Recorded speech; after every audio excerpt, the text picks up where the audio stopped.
মেয়েরা কিন্তু অতটা সচেতন না, মায়েরা। তারা বাচ্চা বড় করতে করতে একটা সময় কখন যে নিজেকে হারিয়ে ফেলে বলতেও পারে না, আয়নার সামনে দাঁড়িয়ে নিজেকে চেনে না, হাঁটুতে ব্যথা, কোমরে ব্যথা, চেহারা নষ্ট হয়ে গেছে, এবং ডিপ্রেশন আর ইনসিকিউরিটি।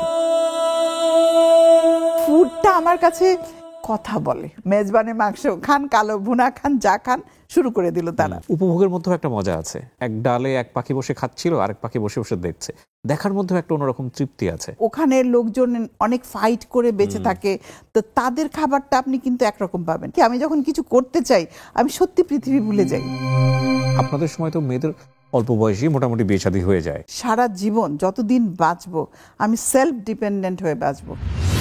নিজের বুদ্ধিতে ফকির হওয়া ভালো, পরের বুদ্ধিতে বাদশাহ হওয়াটা বেটার না। পিটার হাস তখন এমবেসি থেকে ডেকে নিয়ে গেল যে আমরা একটা প্রোগ্রাম করব, আপনি ফুচকা বানাবেন, এবং ওরা টুপি পরে আমার সাথে অ্যাপ্রন পরে, মানে শেফ পিটার অ্যান্ড শেফ লু। আমার হাত দিয়ে 15,000-এরও বেশি নারী উদ্যোক্তা আমি তৈরি করে দিয়েছি, যারা এখন ব্যবসা করছে। আমি একা দাঁড়াবো না, একা মানুষ কিছু করতে পারে না, আমি সবাইকে নিয়ে দাঁড়াবো। জীবনে কোথাও যদি নিজের প্যাশনটা খুঁজে পাওয়া যায়, যখন মনে হবে হৃদয় থেকে আসবে যে না এটাই আমার জায়গা, সেটা যে কোনো জায়গা থেকে পালসটা আসুক না কেন, তখন সেই জায়গাটাকে লিভ করা উচিত না, কারণ আপনি ওখানে সাকসেস পাবেনই পাবেন। আসসালামু আলাইকুম প্রিয় দর্শক, আপনাদের সবাইকে আমন্ত্রণ জানাচ্ছি ওয়াল টাইম মিল্ক ব্রেড প্রেজেন্স তারজিকি প্রিয়া শোতে। আজকে আমি যার সাথে বসছি বা যাকে নিয়ে আপনাদের সঙ্গে আড্ডা দিব, তাকে আমি টেলিভিশনে দেখে এক অর্থে বলা চলে বড়ই হয়েছি। হ্যাঁ, এটা হচ্ছে বলা। আরেকটা বলা যেটা, সেটা হচ্ছে আমি খুব একটা ভোজন রসিক নই ডেফিনেটলি, কিন্তু যার রান্না করা বলেন বা রন্ধন শিল্পের সাথে যার উপস্থাপনা, সব কিছু মিলিয়ে আমার কাছে মনে হয়েছে যে শি ইজ অসাম। আর আজকে আমি একটু আশা করেছিলাম যে আজকের অনুষ্ঠানটা যখন শুরু হচ্ছে তখন সে বোধহয় আমাদের জন্য কিছু রান্না করে নিয়ে আসবে। আমি ঠিক জানি না, মানে একটু হলেও ফেড আপ হয়েছে আর কি।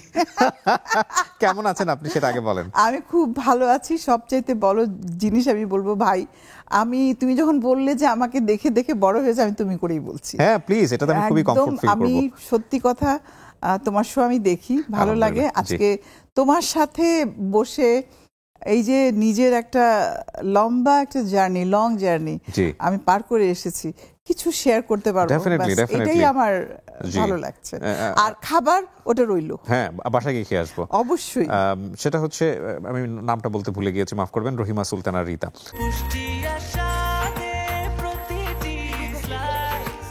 ব্রেকফাস্ট, টিফিন কিংবা স্ন্যাক টাইমে মজাদার আয়োজন মানে অল টাইম ব্রেড। সো আমি রিতাপা, আমি একটু শৈশবটা জানতে চাইবো আপনার কাছ থেকে। আমার অনুষ্ঠানে যেটা হয় আর কি, আমরা ছোটবেলার খোঁজ খবর একটু নেই। পরিবারটা কেমন ছিল, কি ধরনের পরিবেশে বড় হয়েছেন, যেটা হয়তো কিছুটা নস্টালজিক করে দিবে আপনাকে? আসলে আমার ছোটবেলাটা অনেক সুন্দর ছিল। আমি চিটাগংয়ে বর্ন অ্যান্ড ব্রট আপ।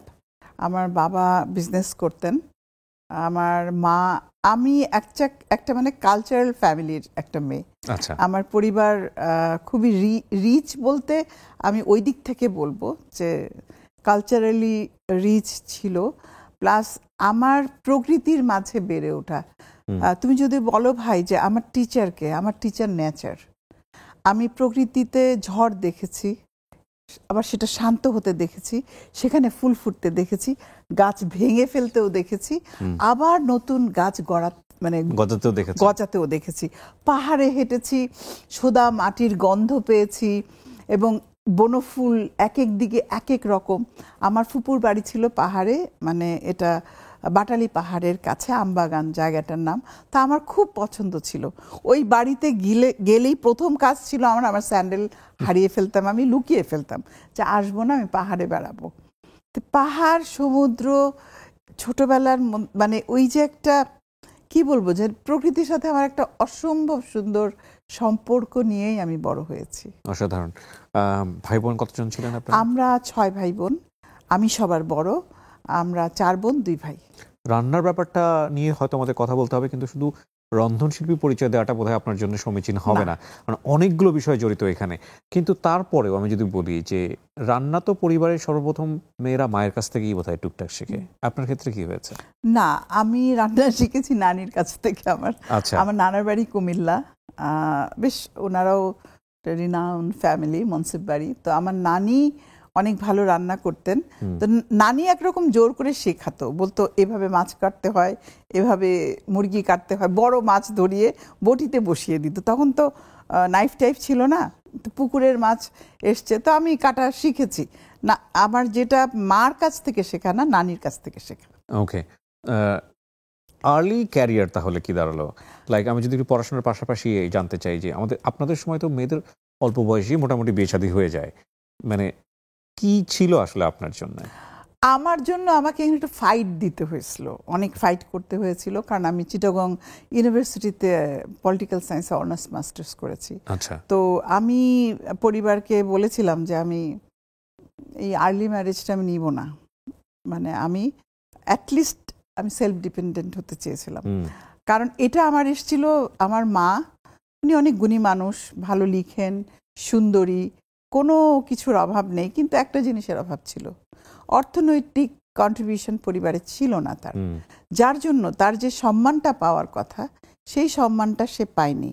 আমার তখনই আমি ডিসাইড করেছিলাম যে একটা মেয়ের সব কিছু থাকার পরেও তাকে সেলফ ডিপেন্ডেন্ট হতে হবে। 1 টাকা হলে আমার বাবার কাছে চাইতে হতো, বাবা হয়তো দিত, কিন্তু আমার কখনো মুড খারাপ হলে বলতো না এখন দিতে পারবো না, পরে দিব।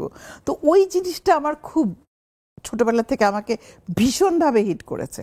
আমার তখন মনে হতো যে আমি সারা জীবন যতদিন বাঁচবো আমি সেলফ ডিপেন্ডেন্ট হয়ে বাঁচবো, এবং ইনশাল্লাহ আমি তাই হয়েছি। সো আপনি মাস্টার্স কমপ্লিট করার পরে কোথাও জয়েন করলেন? আমি অ্যাকচুয়ালি আমার গল্পটা খুবই মজার। অনেকে ভাবে আমি ছোটবেলা থেকে রান্না করতে করতে বড় হয়েছি, একদমই না। আমি হোস্টেলে 4 বছর ছিলাম, আমি 1 কাপ চা নিজে বানিয়েও খাইনি, মানে আমার খুবই বিরক্ত লাগতো এই কাজটা। এইটার একটা মজার গল্পটা হলো, আমার ব্যাংকে চাকরি হয়, এবি ব্যাংকে। তখন আমি 85-এর কথা বলছি, হ্যাঁ, আমি 86-এ মাস্টার্স কমপ্লিট করেছি, 81-এ ঢুকেছি মানে চিটং ইউনিভার্সিটিতে। 81 আমার জন্ম হয়েছে না, আরো 1 বছর পরে বোধহয়, না 81। আর তখন আমি বিশ্ববিদ্যালয়ের, তো যাই হোক ভাই, আমার তো তখন মেয়েরা চাকরি করবে, আর আমি যখন বিশ্ববিদ্যালয়ে ভর্তি হয়েছি ওই সময় চিটাগংয়ে মেয়েদেরকে রিকশায় বসিয়ে একটা কাপড় বেঁধে দেওয়া হতো যেন বাইরের মেয়ে ছেলেরা যেন তাকে না দেখতে পারে, সেও যেন কাউকে না দেখে। তো এইরকম একটা সিচুয়েশন চিটাগংয়ে ছিল তখন। কিন্তু আমি সকালে স্টেশনে যেতাম, বাড়ির গাড়ি অথবা আমাকে রিকশায় করে ট্রেনে, শাটল ট্রেন আমাদের যেতে হতো। তখন স্টেশনও হয় নাই, আমাদের রাস্তায় হাটাজারির একটা জায়গায় নামতো, লাফ দিয়ে জাম দিয়ে আমরা নামতাম, তারপরে বাসে উঠতাম, বাসে করে আমরা আমাদের ফ্যাকাল্টিতে যেতাম। তো কি পরিমাণ একটা হ্যাসেল। আমার সাথে আমার ছোট বোন ভর্তি হয়, 1 সপ্তাহ ক্লাস করে বলছে আমি করবো না, ও চিটাগং ইউনিভার্সিটি থেকে পরে পাশ করে আর কি পড়াশোনা। আপনি বলছেন আপনি এবি ব্যাংকে ক্যারিয়ার হচ্ছে? আমার অ্যাকচুয়ালি আমি পড়া মাস্টার্সের আগেই আমার অনার্স কমপ্লিট হওয়ার পরে আমাকে এবি ব্যাংকে আমি যাই, পরীক্ষা দিই। আমার রিলেটিভরাও বলতেছিল যে এখানে জয়েন করো, এটা ভালো। তো আমি দিলাম, পরীক্ষা দিলাম, জবও হলো। তো তখন আমার একটা গ্যাপ ছিল, তো ওই গ্যাপের মধ্যে একজন মহিলা, আমার মার এক ফ্রেন্ডের মেয়ে ছিল, উনি উইডো ছিলেন, এক আর্মি অফিসারের ওয়াইফ, তার হাজবেন্ড মারা গিয়েছিল যে কিলিংয়ের সময়। তো যাই হোক, তো উনি যেটা করেছিলেন একটা স্কুল করেছিলেন, তখন সেই স্কুল উনি শুধু রান্না তো শেখাতেনি, তার সাথে ইকেবানাস, কাটিং, মানে যত রকমের হস্তশিল্প যা কিছু আছে উনি শেখাতেন, আর বিভিন্ন টাইপের কুইজিন উনি শেখাতেন যত রকমের। সপ্তাহে শুধু একদিন ওনার বন্ধ থাকতো, ফ্রাইডে। উনি আর ওনার একটা মেয়ে ছিল, তো বাবার বাড়িতে উনি থাকতেন এবং বলেছে আমি বিয়ে করবো না, আমি এখানেই থাকবো এবং আমি নিজে সেলফ ডিপেন্ডেন্ট হব, এবং সেটা তিনি হয়েছিলেন। তখন বিভিন্ন জায়গা থেকে এবং আর্মি অফিসারদের ওখান থেকে, ক্যান্টনমেন্ট থেকে, নেভি থেকে বাসে করে করে মহিলারা এসে ওনার কাছ থেকে রান্না শিখতো।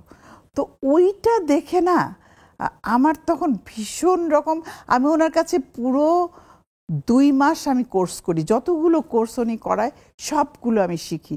শেখার পরে আমার ব্যাংকের স্যালারি আর ওনার এই যে 1 মাসের ইনকাম, তখনই উনি 50 থেকে 60,000 টাকা ইনকাম করতো, আর আমার 5,000 টাকা বেতন।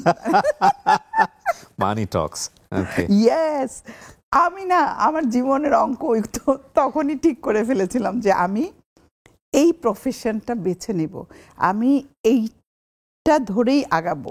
বাড়িতে তো হুলুস্থুল, মানে কেউ এটা মানবেই না যে তখন একটা ব্যাংকের চাকরি মানে লুক্রেটিভ একটা জব, সেইটা ছেড়ে আমি কি করতে চাচ্ছি, রান্নাকে ক্যারিয়ার করব। কত সালের দিকে এটা? এটা 87-এ তো কিন্তু বাংলাদেশের রন্ধন শিল্প আজকে যে জায়গাটায় ছিল নাই, আতুর ঘরে ছিল, একদম ছিল না, এক্স্যাক্টলি এক্সিস্টই করে ছিল না, এক্সিস্টই করে নাই কোনোদিন। আমি প্রথম আলোর এখনো প্রথম নকশা যদি বের করা যায়, সেখানে আমি একটা বিজ্ঞাপন দিলাম, রান্না শিখুন। দেখলাম যে ভালোই তো আমি পাচ্ছি। এপিক ইনস্টিটিউট নামে একটা ইনস্টিটিউট শুরু করি এবং ভালোই লোকজন আসা। তখন কি বিয়ে শাদী হয়ে গেছে? তবে না, হ্যাঁ বিয়ে হয়ে গেছে। আমি তখন ঢাকায় চলে আসি। আমার তখন মনে হলো যে আমি যতটুকু শিখেছি এইটা দিয়ে আমার হবে না, আমাকে আরো প্রফেশনাল ভাবে শিখতে হবে। তখন আমি খোঁজ নেওয়া শুরু করলাম যে ঢাকায় আমি কোথায় পাবো। তখন পর্যটন কর্পোরেশনকে খুঁজে পেলাম অবকাশ। আমি ওখানে food and beverage, pastry bakery and hotel management 9 মাসের কোর্স করলাম টানা। একদম সকাল 9টায় যেতাম, বিকেল 5টায় আমার। ব্যাংক ছেড়ে দিলেন? না, ব্যাংক তো বহু আগেই যে ছেড়ে দিলাম। ছেড়ে দিয়ে এসে ওই যে কোর্সে ভর্তি হলাম যে আমি এটাকে প্রফেশন হিসাবে নেব। এটা নিয়ে সবাই আমার সাথে অনেক ঝামেলা করেছে। আমি আবার খুব জেদি, মানে আমি যদি কোনো কিছু মনে করি আমাকে কেউ বায়াস্ট করতে পারে না। এটা একটা আমি কি জানি, এটা হয়তো আমার ওই যে বললাম নেচার থেকে। আমাদের কিন্তু একটা জিনিস আছে, আমাদের এই যে গ্রামাঞ্চলে একটা কথা বলেন, নিজের বুদ্ধিতে ফকির হওয়া ভালো, পরের বুদ্ধিতে বাদশাহ হওয়াটা বেটার না। 9 মাসের পরে আমি একটা ইনস্টিটিউট করলাম আমার, আচ্ছা না, এবং বাড়িতেই শুরু করলাম। তখন বিয়ে হয়ে গেছে, বাচ্চা মানে তারপরে হয়েছে। তো যাই হোক, হাজবেন্ডের জায়গা থেকে সাপোর্ট ছিল, হাজবেন্ড করেছে সাপোর্ট। এরপর তো আপনি বিভিন্ন কোর্স করেছেন। তারপরে তো আমার পৃথিবীর বিভিন্ন দেশে যাওয়া হয়েছে, বিভিন্ন কোর্স করেছি এবং এইটাকে নিয়ে আমি বহুদিন, এবং আমার ফ্রেন্ডদেরকে আমি আমার সবচেয়ে বড় অ্যাচিভমেন্ট হলো আমি ঢাকা বিশ্ববিদ্যালয়ে ট্যুরিজম হসপিটালিটি ম্যানেজমেন্ট ডিপার্টমেন্টে as a faculty guest lecturer হিসাবে আমি কাজ করেছি 3 বছর টানা। বিউটিফুল। এবং গোপালগঞ্জ সায়েন্স অ্যান্ড টেকনোলজি ইউনিভার্সিটিতে আমার হাত ধরেই আমরা কয়েকজন ঢাকা ইউনিভার্সিটির টিচার মিলে ওখানে এই ডিপার্টমেন্টটাই ওপেন করেছি। তা আমি যেতাম ওখানে, প্রতি মাসেই যেতাম, থাকতাম 4 দিন করে। ভিসি স্যার আমাকে নিয়ে যেত, আবার পৌঁছে দিত। তো এই ডিপার্টমেন্টে কাজ করতে আমার ভীষণ ভালো লাগতো। এখানে আমাদের তো অনেকগুলো প্রফেশনাল। আসলে একটা জিনিস আমার যেটা মনে হয়েছিল যে প্রাতিষ্ঠানিক পড়ার তো মূল্য আছে, পাশাপাশি স্কিল ডেভেলপমেন্ট, এইটা যদি আমরা না করি তাহলে আমাদের কখনোই উন্নতি হবে না। তো তখন এই যে আমাদের হসপিটালিটি ম্যানেজমেন্ট ডিপার্টমেন্টে যে সাবজেক্টগুলো ছিল, যেটা ফুড অ্যান্ড বেভারেজ একটা প্র্যাকটিস ছিল, একটা সার্ভিস ছিল, আরেকটা ছিল হলো আপনার front desk management and housekeeping. আমি প্রত্যেকটা বিষয়ে পড়াশোনা করতাম। ওই বিভিন্ন হোটেল থেকে আমাদের লোকজন আসতো স্টুডেন্টদেরকে পড়াতে, স্কিলড পার্সনরা। তো আমি সারা জীবন আমি শুধু শিখেছি। তো ওরা যখন পড়তো আমিও পড়তাম ওদের সাথে। সো আপনি যদি আর্নিং এর জায়গায় আসেন, দেখলেন যে একজন, আপনি যখন 5 সে তখন 50, তো আপনার ওই অবস্থা দাঁড়ালো কত বছর? আমার ওই অবস্থা তো মানে এটা একটা, আমি খুব লাকি। আমার জীবনে আমি কিছু বড় বড় ব্র্যান্ডের সাথে কাজ করতে পেরেছি। নাম্বার 1 ছিল আমার ম্যাগি, নেসলে বাংলাদেশ। নেসলে বাংলাদেশের সাথে আমি কাজ করেছি অ্যাজ এ ব্র্যান্ড অ্যাম্বাসেডর। এবং ইউরোপিয়ান একটা ব্র্যান্ড মলিনেক্স, ওইটাই আমার মানে বলবো যে একেবারেই আমাকে ফ্লারিশ করতে অনেক ইকোনমিক্যালি সব দিক থেকে। যেমন আমি ফ্রান্সে যাই, ফ্রান্সে গিয়ে ট্রেনিং করি মাইক্রোওয়েভ এবং ইউটেন্সিলস, হোম অ্যাপ্লায়েন্সেস কিভাবে ব্যবহার করতে হয় এবং হোম অ্যাপ্লায়েন্সেস কিভাবে জীবনটাকে সহজ করে। তখন এখনো আমি স্টিল মলিনেক্সের ব্র্যান্ড অ্যাম্বাসেডর বাংলাদেশ। আমার তখন প্রতি বছর একবার করে ফ্রান্সে যাওয়া হতো, ওদের সেলস কনফারেন্সে যেতাম। আমি বাংলাদেশের বিরিয়ানি বানিয়ে ওদেরকে খাইয়েছি।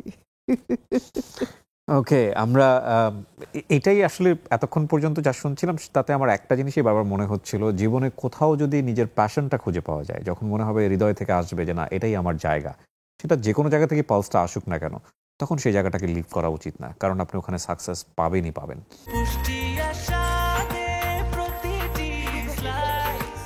ব্রেকফাস্ট, টিফিন কিংবা স্ন্যাক টাইমে মজাদার আয়োজন মানে অল টাইম ব্রেড। আর একটা জায়গায় একটু আসতে চাই, আপনি ফ্রান্সে গিয়ে বিরিয়ানি খাইয়ে দিয়েছেন এবং কিছুদিন আগে বোধহয় এরকম একটা ভিডিও ভাইরালও হলো যে আপনি ফুচকা খাইয়েছেন বোধহয়।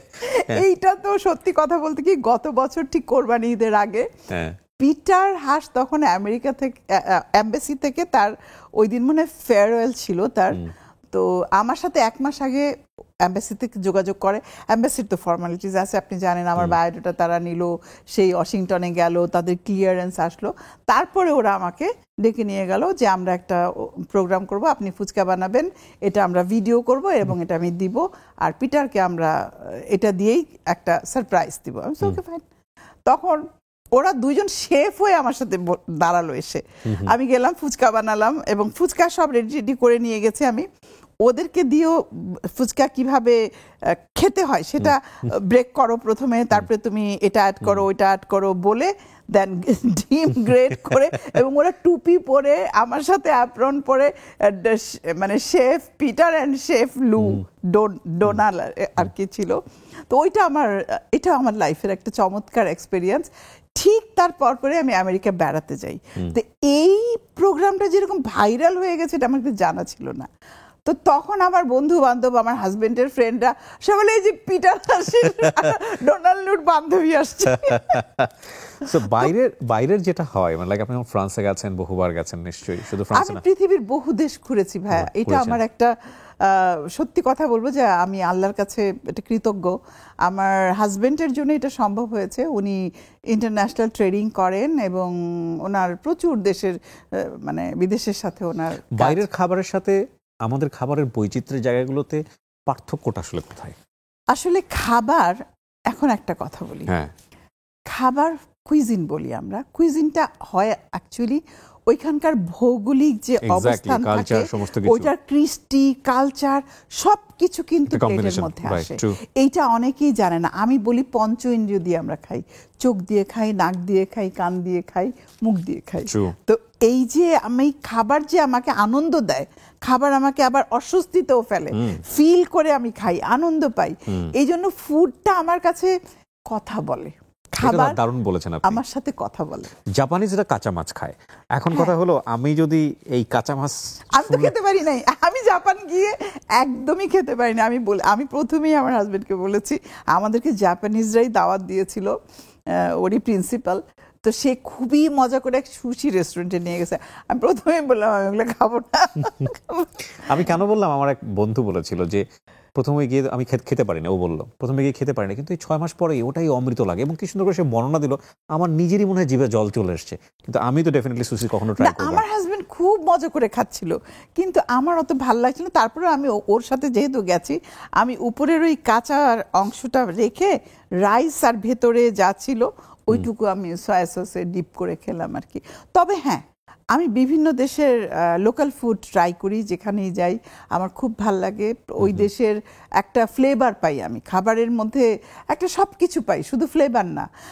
আপনি দেখেন, আমাদের দেশের কথা আমি বলি, বরিশালের অঞ্চলে একরকম খাবার, কারণ ওখানে নদী আছে, তারপর ওখানের লোকজন অনেক ফাইট করে বেঁচে থাকে, তো তাদের খাবারটা আপনি কিন্তু একরকম পাবেন। চিটাগংয়ে আপনি আরেক রকম পাবেন। চিটাগংয়ের লোকজনের আত্মীয় স্বজন বন্ধু বান্ধব নিয়ে দরকার হলে 2 গরু জব করে দিল, মেজবানে মাংস খান, কালো ভুনা খান, যা খান শুরু করে দিল তারা।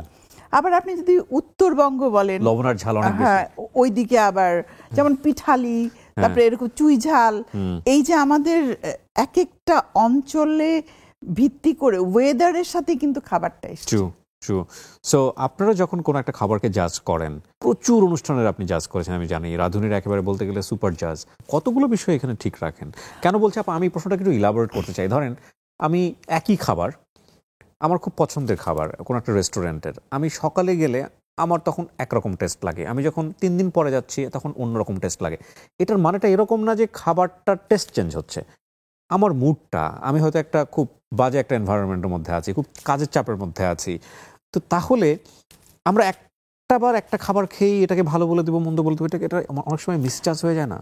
এইটা আমরা আসলে বলি না। আমরা যখন জাজের চেয়ারে বসি, তখন একটা খাবার যখন আমার সামনে আসে, প্রথমে তো আমার যা হয় আমি চোখ দিয়ে দেখছি, স্মেল নিচ্ছি, তারপরে এটাকে কিভাবে সে রান্না করে, প্রত্যেকটা জিনিস কিন্তু আমার কি স্পাইসেস সে ইউজ করেছে, তার স্পাইসেসের ব্যালেন্স খুব ইম্পর্টেন্ট। খাবারের মধ্যে আপনার ফুড, মশলা এবং আনুষাঙ্গিক যে উপকরণ একটু কম বেশি হয়ে গেলে ওই যে আপনি বললেন না একরকম লাগে না। প্রত্যেকটা, যেমন আমি বলি মূলা জাস্ট একটা ভেজিটেবল, মূলার কিন্তু একটা ফ্লেভার আছে। তো আমি যদি রান্না করার সময় এমন কিছু স্পাইসেস অ্যাড করলাম, অনেকেই দেখি করে গরম মশলা টসলা, তাহলে কিন্তু আমি ওই মূলার স্পেশাল যে গন্ধটা পাচ্ছি না। ফুলকপির ক্ষেত্রেও তাই। তো প্রত্যেকটারই কিন্তু একটা আইডেন্টিটি আছে। তা আমার কথা হলো, আমি সবসময় এটা বিলিভ করি যে খাবারের যে স্বতন্ত্রতা আছে সেই জিনিসটাকে রেখে ফুডটাকে তৈরি করা উচিত। স্পাইসেস আমরা ইউজ করি, যেমন একসময় তো মানুষ কাঁচা খেত, তারপরে মানুষ ঝলসে আগুনে শিখলো, তারপরে মানুষ স্পাইসেস অ্যাড করলো, এবং এই ইনগ্রেডিয়েন্টস গুলোও কিন্তু আমাদের শরীরের জন্য অনেক ভালো। কারণ আমি আমার আরেকটা পরিচয় দেয়, আমি কিন্তু একজন আয়ুর্বেদিক ডক্টর। আমি ইন্ডিয়া কেরালা থেকে পড়াশোনা করে এসেছি, প্লাস এবং আমি বাংলাদেশে 4 বছরের মেডিকেল ভর্তি হয়ে, আমার মেয়ে যখন নর্থ সাউথে অনার্সে ভর্তি করলাম, আমি নিজে আয়ুর্বেদ মেডিকেলে ভর্তি হলাম। একসাথে আমরা দুজন, ও অনার্স কমপ্লিট করলো। এত সুন্দরভাবে সময় চলে যাচ্ছিল, তার মাঝখানে মাঝখানে আমি স্পা বিজনেস শুরু করি বাংলাদেশে। আমি রান্না থেকে আমার একটু শিফট করলাম থাইল্যান্ডে। আমি বাংলাদেশে আমি দেখলাম যে প্রপার স্কিন কেয়ার আমি পাই নাই কোথাও, ওই সব একই টাইপের হেয়ার স্যালুন টাইপের ছিল। আমি যখন শুরু করেছি, আমার অলমোস্ট 18 বছর হয়ে গেছে আমার এই সেক্টরে স্পা। বাংলাদেশে আমি স্পার পায়োনিয়ার, আমি প্রথম শুরু করি। ব্র্যান্ডটা কি এখনো আছে? হ্যাঁ আছে, আমি ওইটাই বসি, আমার এখন নামটা একটু শুনি আমরা। Harmony spa. আমরা এটা হারমোনি হলো, আমরা হারমোনাইজ করার চেষ্টা করেছি body, mind and soul. Okay fine. So that's why it is harmony. সো ওটাকে এস্টাবলিশ করতে গিয়ে আপনার মনে হচ্ছে আয়ুর্বেদের উপর পড়াশোনা করা উচিত? হ্যাঁ, ওইটা এস্টাবলিশ করার আগে আমি থাইল্যান্ডে গেছি, গিয়ে স্পার উপরে আমি একটা 9 মাসের কোর্স 3 মাসে কমপ্লিট করেছি। এবং আমি যখন ওই কোর্সটা করতে যাই, আমি একটা এক্সিবিশনে যাই, স্কুলটা আমি দেখি, আমার খুব পছন্দ হয়। আমার হাজবেন্ডকে বলি যে, আর ও চাচ্ছিল যে আমি এটা করি, ওর সাথে আমি শেয়ার করলাম। তখনও ওরা বললো যে ঠিক আছে, তুমি ভর্তি হও, তোমাকে ফুল পেমেন্ট করতে হবে, তুমি 3 মাস আসো, কিন্তু তুমি পরীক্ষায় পাস না করলে সার্টিফিকেট পাবে না। কারণ এক্সামিনার আসতো সুইজারল্যান্ড থেকে, আর আমাদের কোর্সটাও ছিল সুইস কোর্স, সিডাসকো নাম। তা আমি কিন্তু অনেক কষ্ট করেছি ওই সময়, এই বাচ্চা কাচ্চা ছোট রেখে ওখানে গিয়ে থেকে পর। এই জন্য আমার মাকে আমি থ্যাঙ্কস দেবো, আমার মা আমাকে অনেক হেল্প করেছে। সো আয়ুর্বেদ নিয়ে আপনি 4 বছর পড়াশোনা করতে, এইটার পরে এইটারও একটা কাহিনী আছে আপনাকে বলি। তারপরে তো আমি এসে বাংলাদেশে স্পা শুরু করলাম, এবং আমি কিন্তু পরীক্ষা দিয়ে ওরা তো ইন্টারপ্রেটার ছিল, ওদের থাইরা তো ভালো ইংরেজি বলতে পারতো না, আর আমি আমার টিচারের সাথে সুইজারল্যান্ড থেকে যে এসছে, আমি ওর সাথে কথা বলেছি, ওকে বলছিলাম তুমি আমার মডেল হও, আমি তোমার উপরে অ্যাপ্লাই করতে চাই। সে রাজি হয়ে গেল এবং আমি ফার্স্ট হলাম পরীক্ষায়। তো যাই হোক, ওরা এই ফোন করে আমার হাজবেন্ডকে জানালো যে তোমার ওয়াইফ ফার্স্ট হয়েছে। তো এটা আমার হয় কি, আমি যখন কিছু করতে চাই আমি সত্যি পৃথিবী ভুলে যাই, আমি এমনভাবে ওর মধ্যে ঢুকে যাই যে আমার তখন আর পৃথিবীর অন্য কোনো কিচ্ছু মনে থাকে না। শেষ করে আসলাম, আমরা ইসেতে বেড়াতে যাই, তখন আমাদের একটা এক্সিবিশন হয় বম্বে অ্যাটাক হয়েছিল, মনে আছে আপনার? তো ওই সময় আমাদের বুকিং ছিল অবরয় হোটেলে। অবরয় কিন্তু অ্যাটাক হয়েছিল তখন। আর আমরা তার আগে আমি বলেছি যে না, আমার খুব ইচ্ছা সাউথ ইন্ডিয়াতে যাওয়ার। তো আমরা কেরালা গেলাম, কোপলামে গেলাম, তখনই তো এগুলো শুরু হয়ে গেল। আমি তো মেন্টালি এত আপসেট হয়ে গেলাম যে আজকে তো আমারও এই অবস্থা হতে পারতো, আমিও মরে যেতে পারতাম, আমার হাজবেন্ডও মরে যেতে পারতো। এই নিয়ে খুবই একদম মেন্টালি আমি ডিস্টার্ব হই। তখন আমি ম্যানেজারকে বললাম যে আপনাদের এখানে কি এমন কিছু আছে? আমি জানি যে আপনাদের সার্ভিস আছে কিছু, যেগুলো আয়ুর্বেদিক মানুষের শরীরের উপরে, মনের উপরে অনেক ইম্প্যাক্ট ফেলে। তখন উনি বললেন একটা আশ্রম আছে আমাদের, আপনি যান ওখানে, সার্ভিস দেন, আপনার ভালো লাগে। পঞ্চকর্মা বলে একটা ওদের আছে, তো একটা পদ্ধতি। পঞ্চকর্মা হলো purification of the body and mind. তো আমি গেলাম, ওরা শিরোধারা দিল আমাকে, আমি যখন খুবই রেস্টলেস ছিলাম। তো সেই জন্য আমি ওই সার্ভিসটা নেওয়ার পরে আমি বিকেলে নিয়ে সন্ধ্যা 6টার দিকে রুমে আসলাম। আমি যে ঘুমিয়েছি, পরদিন সকালে উঠেছি। এর আগে কিন্তু আমি 2 রাত ঘুমাতে পারি নাই, এই সমস্ত হচ্ছে টিভিতে দেখছি। তো ওকে, এই তখন আমি চিন্তা করলাম এই জিনিসটা আমাকে শিখতে হবে।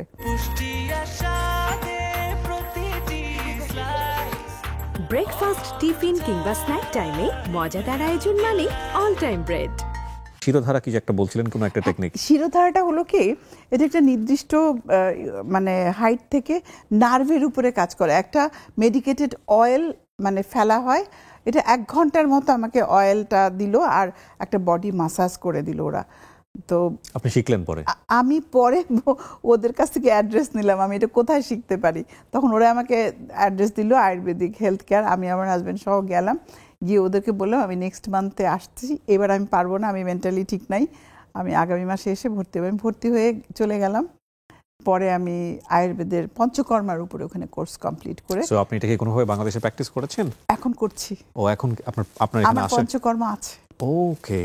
আমি বাংলাদেশে একমাত্র আয়ুর্বেদিক স্পা চালাচ্ছি। আপনার কোমরে ব্যথা বলেন, হাঁটুর ব্যথা, ইনসোমেনিয়া, তারপরে মেন্টালি ডিপ্রেশনে যারা চলে যায়, এদেরকে নিয়ে আমি আসলে মূলত কাজ করি এবং এটা আমার এক্সপেরিমেন্ট বলতে পারেন। এবং আমি অনেককে ভালো করে দিয়েছি এই সার্ভিসগুলো দিয়ে। এবং যারা আমার কাছে এখন রেগুলার আসে, বিশেষ করে একটু যাদের বয়স হয়ে যায়, আমরা মেয়েরা কিন্তু অতটা সচেতন না, মায়েরা, তারা বাচ্চা বড় করতে করতে একটা সময় কখন যে নিজেকে হারিয়ে ফেলে বলতেও পারে না, আয়নার সামনে দাঁড়িয়ে নিজেকে চেনে না, হাঁটুতে ব্যথা, কোমরে ব্যথা, চেহারা নষ্ট হয়ে গেছে।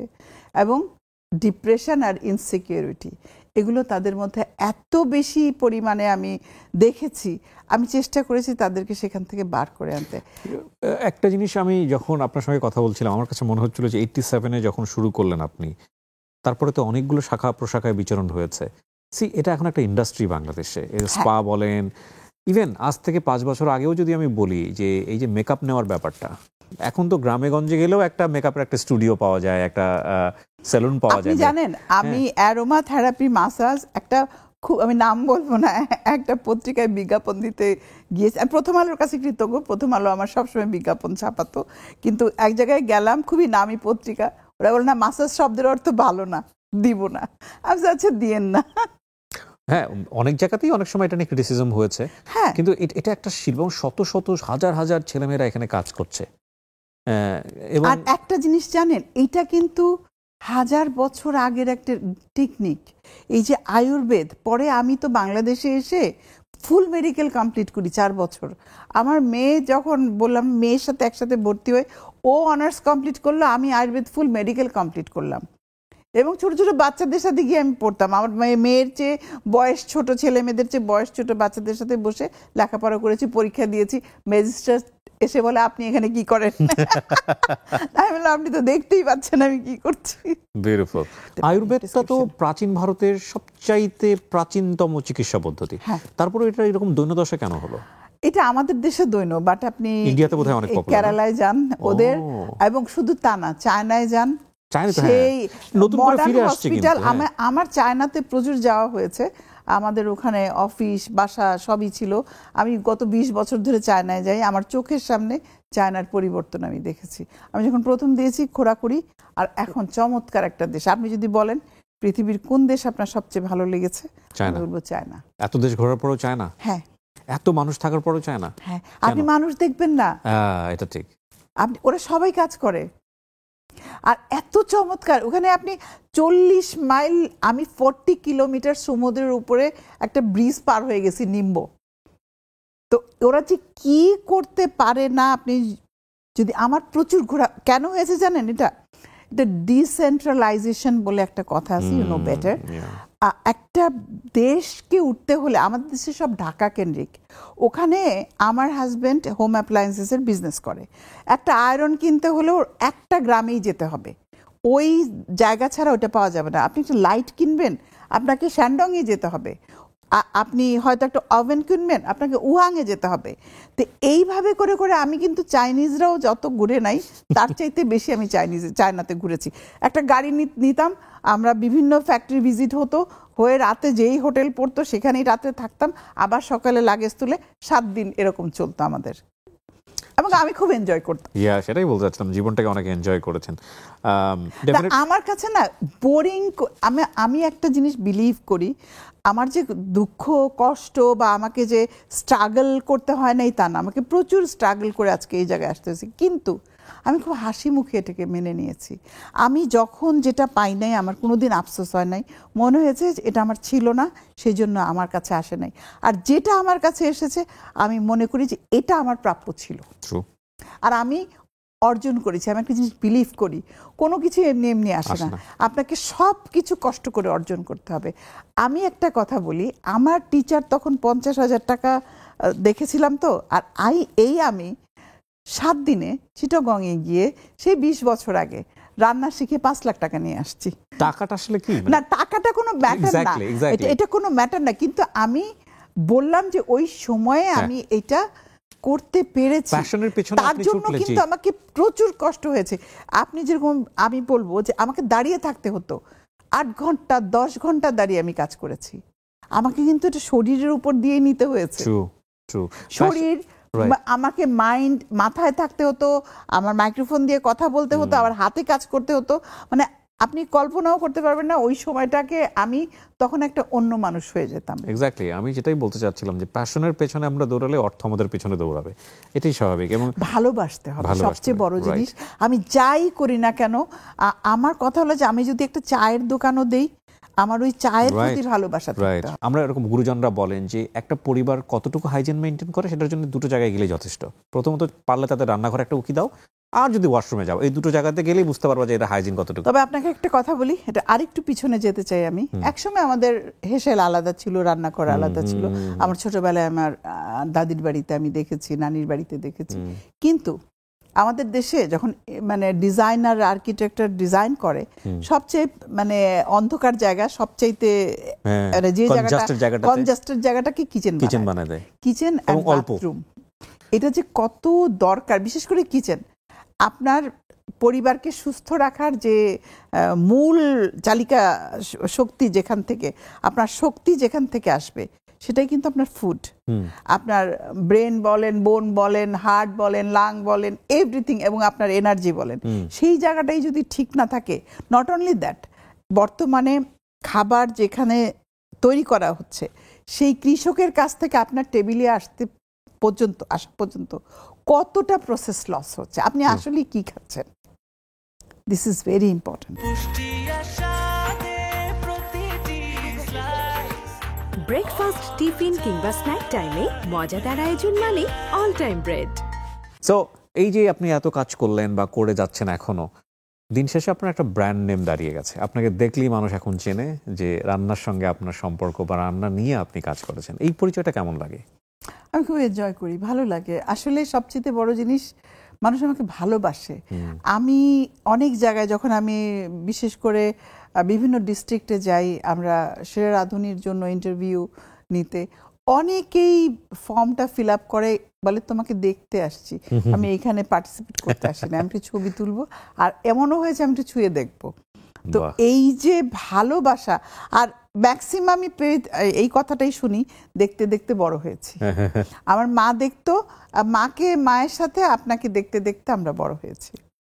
আমি শুধু তা না, আমার হাত দিয়ে 15,000-এরও বেশি নারী উদ্যোক্তা আমি তৈরি করে দিয়েছি, যারা এখন ব্যবসা করছে। আমার প্রথম থেকেই একটা ইচ্ছা ছিল, আমি একা দাঁড়াবো না, একা মানুষ কিছু করতে পারে না, আমি সবাইকে নিয়ে দাঁড়াবো। আমি ওই প্রতিজ্ঞা আমার যেটা ছিল সেটা আমি রাখার চেষ্টা করেছি, এবং আমি চেয়েছি সবাই মিলে কাজ করি আমরা। কারণ নারীদের অনেক প্রতিবন্ধকতা আছে, তারা, আমার যে সুবিধাটা ছিল, সবাই এই সুযোগটা তো পায় নাই। সবার অনেক মানে পরিবারে এত ব্যারিয়ার থাকে, তারপরেও কিন্তু তারা ঘরে বসে এই কাজটা এখন অনলাইনে অর্ডার দিচ্ছে, কিচেন আছে তাদের, মানে অনেক কাজ করছে এবং সেলফ ডিপেন্ডেন্ট হয়ে গেছে তারা, এবং তাদের দিয়ে তারা স্কুল করছে, সেখান থেকে আবার শিখে আরও নারী উদ্যোক্তা তৈরি হচ্ছে, এখন প্রচুর এন্টারপ্রেনার হয়ে গেছে। অসাধারণ। প্রথম কথা হচ্ছে কি, এটা বোধহয় বিজ্ঞানের ওই অভিশ্রবণ প্রক্রিয়ার মতো, যে তরল বস্তু ঘন বস্তুর দিকে ধাবিত হবে। সুখেরও একটা ব্যাপার আছে, সুখ এবং দুঃখ কিন্তু মানুষের মধ্যে প্রভাবিত হয়। লাইক আমি যদি এখন খুব বেশি স্যাড থাকি, আমার পাশে যে থাকবে সে অটোমেটিক্যালি এগুলো দেখা যাবে স্যাডের মধ্যে। আবার একজন মানুষ যদি খুব হ্যাপি থাকে, আপনি স্যাড হয়ে তার কাছে আসলে দেখবেন আপনি হ্যাপি হয়ে গেছেন। তো আমার কাছে মনে হচ্ছে 1 ঘন্টা আপনার কাছ থেকে অনেক বেশি এনলাইটেন, আপনি অনেক বেশি জয়ফুল মাশাআল্লাহ এই এজে এসে। এবং আপনার সঙ্গে কথা বলে আমার কাছে মনে হয়েছে আমি প্রচুর এনার্জি পেয়েছি। তোমাকে তোমাকে আমি একটা কথা বললাম ভাইয়া, যে আমার জীবনে আমি কখনোই, আমার মনে হচ্ছে জীবনে একটাই, আমি এটাকে এনজয় করব, আমি কাজও করব, ভালোবাসবো। আমার কিন্তু একটা ডাউন্স বেবি আছে, এটা অনেকেই জানে না। আমি বললাম আমি তাকে নিয়ে অনেক হ্যাপি। আমার মেয়েটা চার্টার অ্যাকাউন্টেন্ট, অস্ট্রেলিয়াতে আছে, বিশাল চাকরি করছে। আমার এক ছেলে আছে, সে ওখানে মাস্টার্স করছে। আমার একটা ছেলে আছে ডাউন্স, বাট সে প্রয়াসে পড়ে, বাট সে আমার একটা অনেক আনন্দের জায়গা। এই ধরনের বাচ্চা থাকলে আমি কখনো বলি নাই, কিন্তু আজকে আমি তোমার সাথে শেয়ার করছি। তো সাচ এ লাভলি বয়, আমার বলবো আমি জীবনে ইন্সপায়ার্ড হয়েছি তাকে নিয়ে। সে আমার জীবনে এত দূর দাঁড়ানোর পেছনের, আসার পেছনের আমার যদি শক্তি বলি, আমার সেই ছেলে, তার নাম Shabab, such a lovely boy. Beautiful. আমি যদি অনুষ্ঠানের শুরুর দিকে জানতাম এটা, আমি এটাকেই এনলার্জ করতাম, এটাকেই ফোকাস করতাম। কারণ অনেক মায়েরা আছেন এই ধরনের বাচ্চা থাকলে, আমার বাচ্চার বয়স কিন্তু এখন অলমোস্ট 20 আপ হয়ে গেছে, বাট সে কিন্তু এখনো বাচ্চা, দেখতেও বেবি, তার চাল চলন আচার আচরণ, সে প্রয়াসে পড়ে, তার টিচাররা, পুরো স্কুল তার জন্য পাগল। সে ভীষণ রকমভাবে সবার খুব প্রিয় এবং আমারও খুব প্রিয়, সত্যি কথা বলতে। তো এইটাকেও আমি কোনোদিন বাধা মনে করি নাই। আমার যখন এরকম একটা বেবি হয়, তখন আমাকে কিন্তু অনেক কথা শুনতে হয়েছে।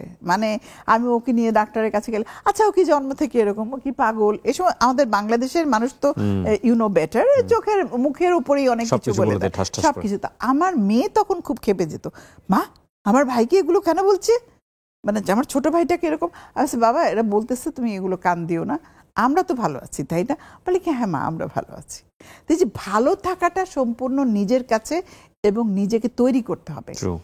আমার কিছুদিন আগেই ওর স্কুল থেকে ইন্সপেকশনে আসলো, তো ওর রুম, ওর সব কিছু দেখে, এখন তো দেশে ওই আছে, ওর সব কিছু দেখে টিচাররা বললো শাবাব তো রাজার মতো আছে। আমি বললাম ও তো রাজাই আমাদের। ও মেনু দেয় প্রতিদিন, যে কি খাবে, কি করবে, টিফিন কি হবে, দুপুরে এসে কি খাবে স্কুল থেকে।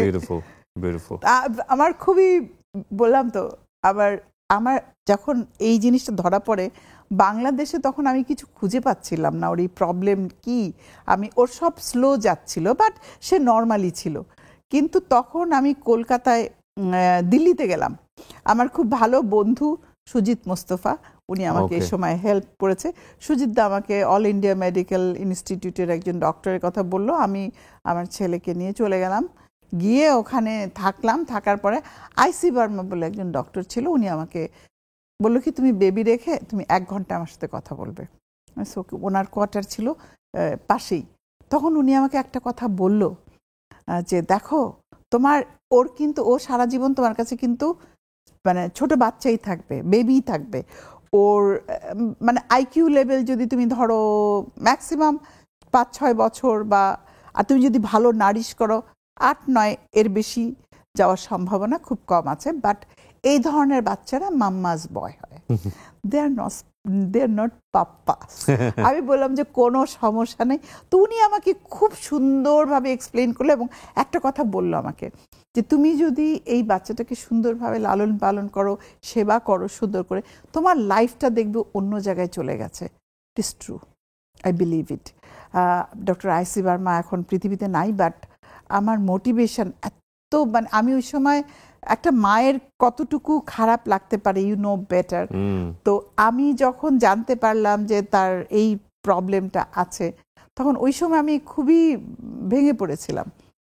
তো ওনার কাছে গিয়ে আমি চমৎকার একটা মোটিভেশন পাই এবং আমি নতুন করে আবার বাঁচার উদ্যম আমার মধ্যে চলে আসে এবং আমি এখনো চলছি, সেও আমার সাথে আছে। অসাধারণ, অসাধারণ। আমার খুব ভালো লেগেছে আপনার সঙ্গে ঘন্টাখানেক সময় বসে, এবং সবচেয়ে বড় কথা হচ্ছে যে আপনি আপনার জীবনটাকে উপভোগ করেন, আপনি হ্যাপি একজন মানুষ। আর সুখী মানুষকে দেখলে ওই যে বলে না, কঠোপনিষদে একটা কথা আছে, কেউ ভোগ করছে আর কেউ উপভোগ করছে। উপভোগের মধ্যেও একটা মজা আছে। লাইক এক ডালে এক পাখি বসে খাচ্ছিল, আরেক পাখি বসে বসে দেখছে, দেখার মধ্যেও একটা অন্যরকম তৃপ্তি আছে। এবং এইরকম সুখী মানুষের সংখ্যা অনেক বেশি বেড়ে যাক মিডিয়াতে, তারা আমাদের সামনে বেশি বেশি আসুক, আমরা অনেক বেশি ইন্সপায়ার হবো আপনাদের দ্বারা। আপা অনেক ধন্যবাদ আমাদেরকে সময় দেওয়ার জন্য। কিবরি, আমারও খুব ভালো লাগলো তোমার সাথে, কিভাবে যে সময় কেটে গেল আমি আসলে বুঝতে পারলাম না। জি, আমরা আবার বসবো। হ্যাঁ, ইনশাল্লাহ। আর আমার জন্য দোয়া করো, আর আমার এঞ্জেলের জন্য দোয়া করো। নিশ্চয়ই নিশ্চয়ই, আপনি আমাদের জন্য দোয়া করবেন। He is my Angel. জি নিশ্চয়ই। প্রিয় দর্শক এবং শ্রোতা, এই ছিল আমাদের আজকের আয়োজন। যারা তখন আমাদের সঙ্গে ছিলেন তাদেরকে ধন্যবাদ জানিয়ে আমরা আজকের মতো এখানে শেষ করছি। আসসালামু আলাইকুম।